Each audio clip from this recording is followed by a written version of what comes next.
শুধু একটি কলেজ, কুমিল্লা সরকারি কলেজের বিষয়টি সবচেয়ে গুরুত্বপূর্ণ ছিল, যে কলেজের মাঠটা ভরে গিয়েছিল সেটা। তাছাড়া অন্যান্য জায়গায় যখনই পার্টি উঠেছে, যেটা তেমন বেশি নয়, গুটি কয়েক, এবং সাথে সাথেই কেন্দ্র পাল্টানো হয়েছে এবং শিক্ষার্থীদের যে সুবিধা দেওয়া সেই সুবিধা দেওয়া হয়েছে। শিক্ষার্থীরা আজকে আন্দোলনে আছে, আমি এটা বলবো না, তাদের ক্ষোভ কষ্টের জায়গাটা যেটা এখন তৈরি হয়েছে সেটা প্রশমনে শিক্ষামন্ত্রী বা বর্তমান সরকার কি কার্যকর ব্যবস্থা গ্রহণ করছে আমাদের সন্তানদের পড়াশোনার টেবিলে ফিরিয়ে দেওয়ার জন্য, সে বিষয়ে আপনার মাধ্যমে মাননীয় মন্ত্রীর কাছে জানতে চাই।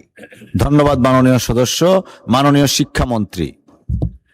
মাননীয় স্পিকার, আপনাকে অশেষ ধন্যবাদ। মাননীয় সংসদ সদস্যকে, আমাদের সকলেই আমরা উদ্বিগ্ন এই মনসুন সিজনের পরীক্ষাকে নিয়ে। আমরা কনস্ট্যান্ট মনিটরিংয়ে ছিলাম, আছি, সারাদিনই আমরা এই কাজটি করে থাকি।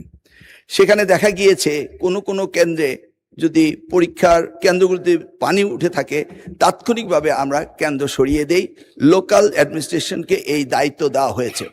এ যাবৎ শুধু একটি কলেজ, কুমিল্লা সরকারি কলেজের বিষয়টি সবচেয়ে গুরুত্বপূর্ণ ছিল, যে কলেজের মাঠটা ভরে গিয়েছিল সেটা। তাছাড়া অন্যান্য জায়গায় যখনই পার্টি উঠেছে, যেটা তেমন বেশি নয়, গুটি কয়েক, এবং সাথে সাথেই কেন্দ্র পাল্টানো হয়েছে এবং শিক্ষার্থীদের যে সুবিধা দেওয়া সেই সুবিধা দেওয়া হয়েছে। এই ব্যাপারে আমরা সবসময় উদ্বিগ্ন ছিলাম। আমরা কন্টিনিউয়াস মনিটরিং করে এই কাজগুলি করছি।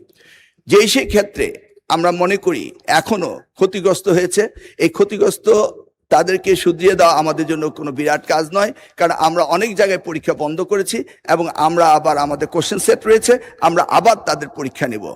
আমরা আবারও পর্যালোচনা করছি, যদি কোথাও আমাদের প্রশাসনের দুর্বলতার কারণে কোনো শিক্ষা প্রতিষ্ঠানে পানি ওঠার পর যদি পরীক্ষা না দিতে পেরে থাকে, এই জরিপটা আমাদের কাছে আসার পরে আমরা সেইভাবে প্রয়োজনে আমরা রি-এক্সামিনও নিতে পারি। আমরা চিটাগাং বোর্ডে এই ব্যবস্থাটি করেছি এবং সেই অবস্থান আমাদের রয়েছে।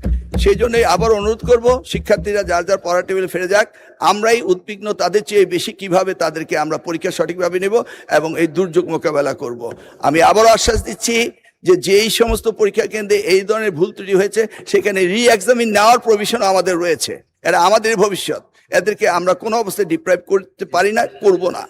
সেটাই আমি মহান সংসদের মাধ্যমে জাতিকে জানাতে চাই।